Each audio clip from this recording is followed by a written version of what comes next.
Aico, we work with 95% of social housing. Our biggest commitment is supporting social housing to grow and to create safer homes. And that's our commitment. And we do everything and anything we can to develop that.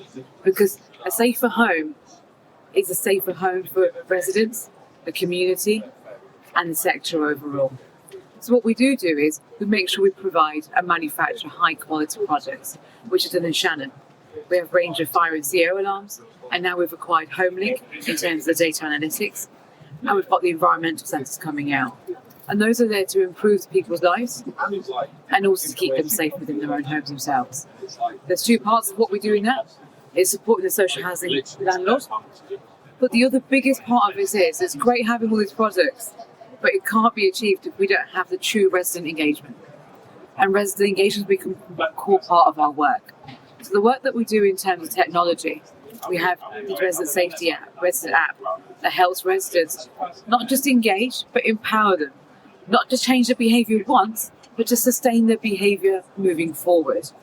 And that's what we do in terms of that aspect of the product and engagement.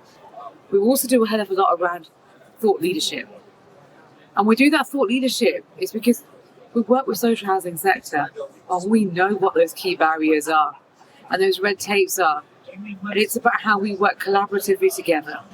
So we launched a piece of research with CBR, and it's about fire and CO and fire and CO safety right across the UK. And we've done that for a reason. And the reason for that is we want people within social housing to take those statistics and use that to kick-start the process of the sector leading the way. We shouldn't be waiting for central government, but the sector has such a wealth amount of passion, a lot of growth to be had, and sometimes the sector just needs that extra support. So the research we've done is about making sure they can use that and utilise it the best way possible. The other part of the work is, yesterday we launched our Safety and Wellbeing Task Force. Now this is a gift to the sector. It's not ours, it's not Aico's, it belongs to the sector. And the reason for this is we want everyone to start working more collaborative together. You see that from silo working in social housing. You go to a housing association, local authority, one team doesn't speak to another. What we're trying to do is take that thought process and take it to a larger scale. It's how do we get organisations working together? I look at work that we're doing in Scotland to Wales to Northern Ireland to England. If we took all those four nations, their best practice, and put it together, we've got answers. So this Housing and Safety Wellbeing Task Force is about how we get everyone collaboratively working together, not just from the social housing sector, because social housing, we can look at things in social housing by itself in that lens.